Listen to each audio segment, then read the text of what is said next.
We are born to die, so make your time here count. Don't hope for another future, for it won't be coming once this one's over. Your place was always in the stars, but now you have come to spend this time on Earth, and the ultimate freedom awaits you beneath the ground.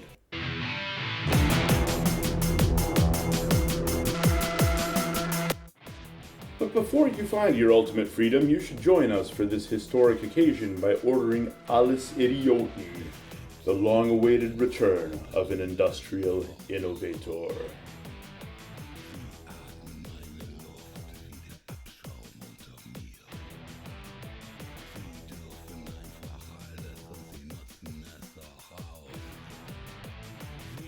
So for those who might not be privy, sit back, pour yourself a tall one, and let me regale you with the tale of a barbarian who dared to challenge. For that which culminated in this crown jewel on green vinyl began in another world on the mean streets of Dusseldorf in the 1980s.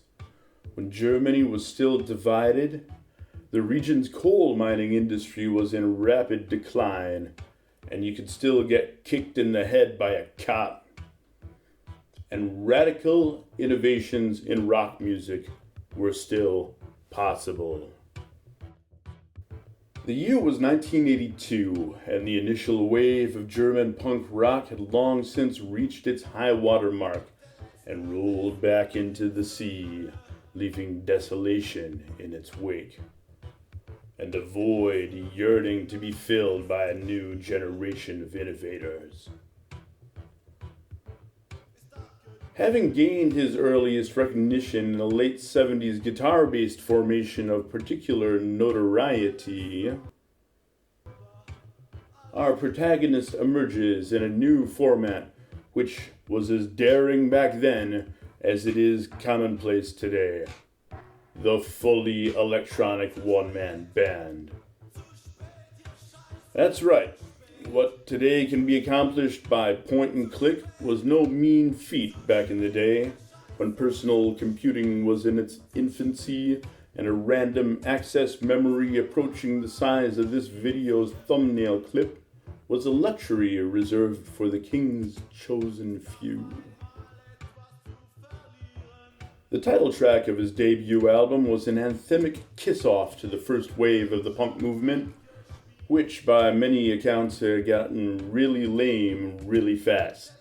In this respect, Tommy resembles his contemporaries John Lydon, Howard Devoto, both of whom dropped punk immediately after their initial success in favor of way more interesting shit.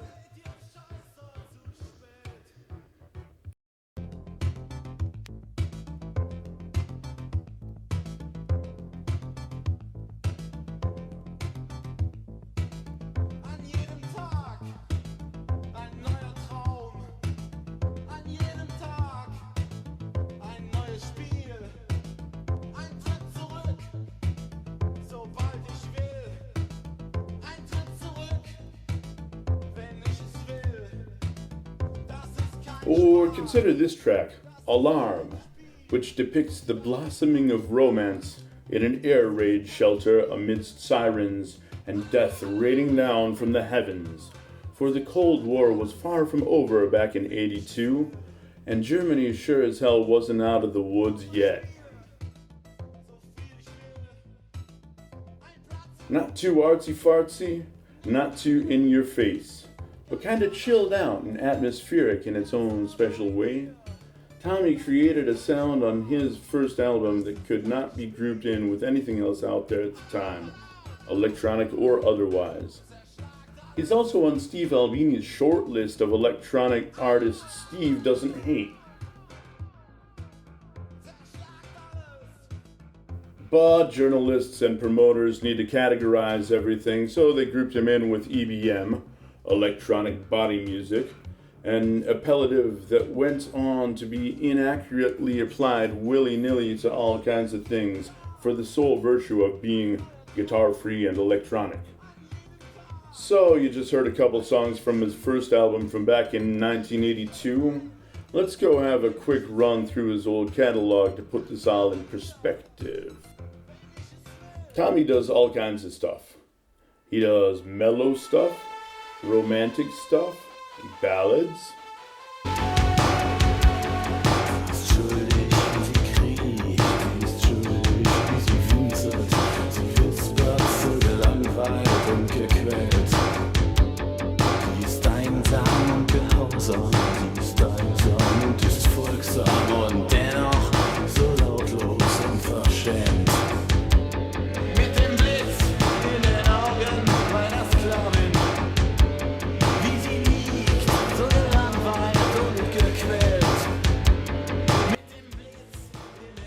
I think it's because of this one here that he ended up getting grouped in with the Goths.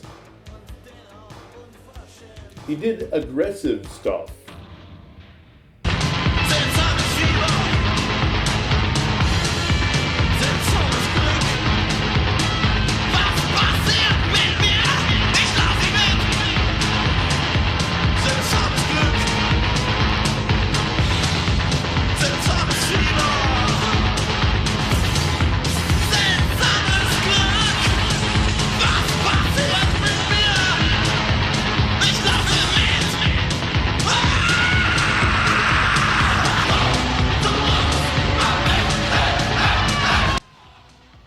A Strange Happiness.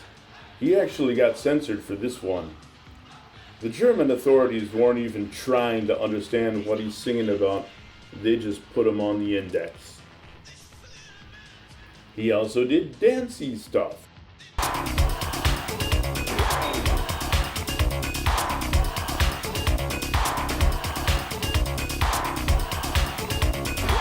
Ich hörte diesen schrecklichen Lärm.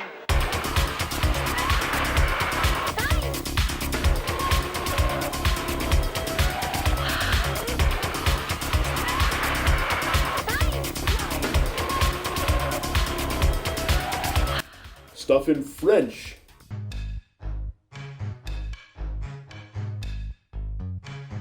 C'est quand elle marche que je l'aime, attachée à son chien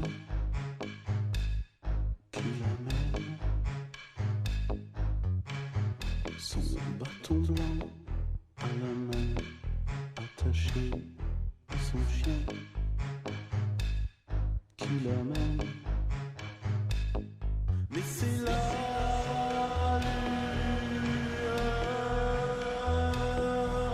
lueur dans ses yeux qui m'intrigue. C'est la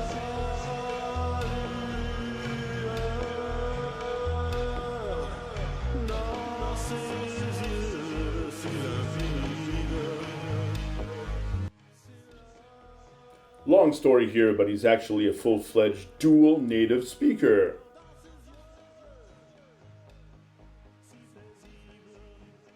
So, do you detect a pattern here?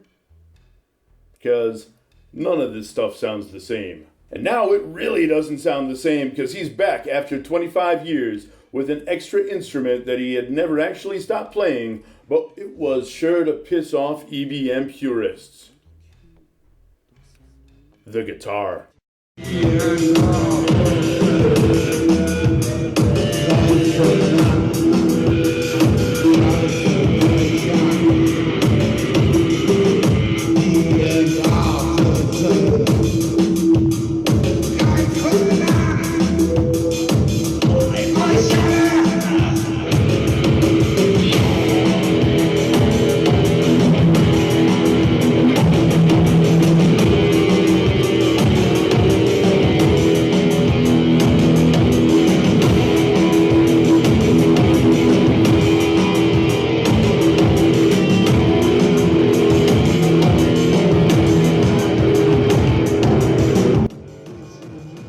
Fast forward to November 24th, 2018.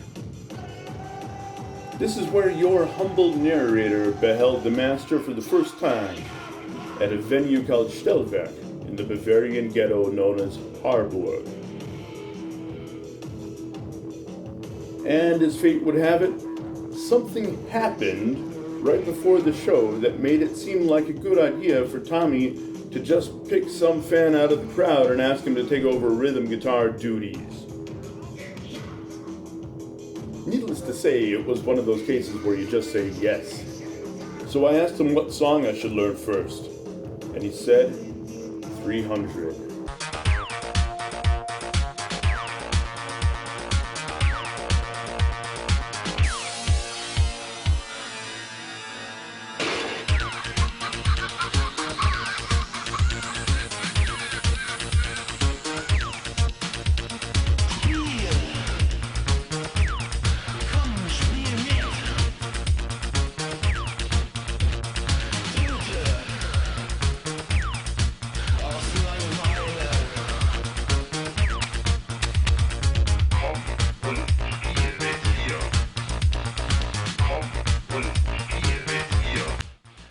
A characteristically uncategorizable classic from his penultimate 1991 album Trivial Shock. So I ran through it about 20 times, expecting a straight replay of the original track. And that's when he sent me the riff.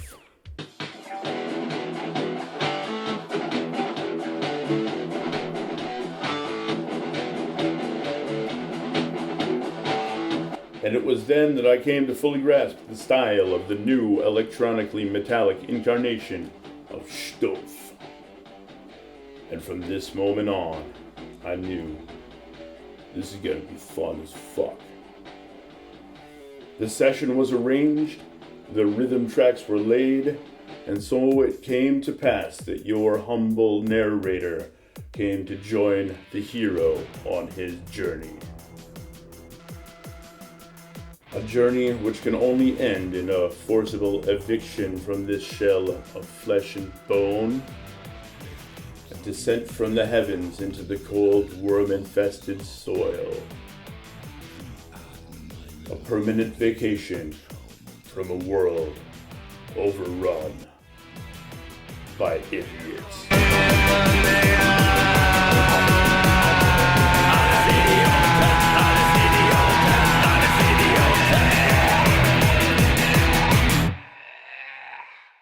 And that's why you should order ALLES IDIOTEN on CD or green vinyl and celebrate the return of the bombastic barbarian Tommy Stumpff.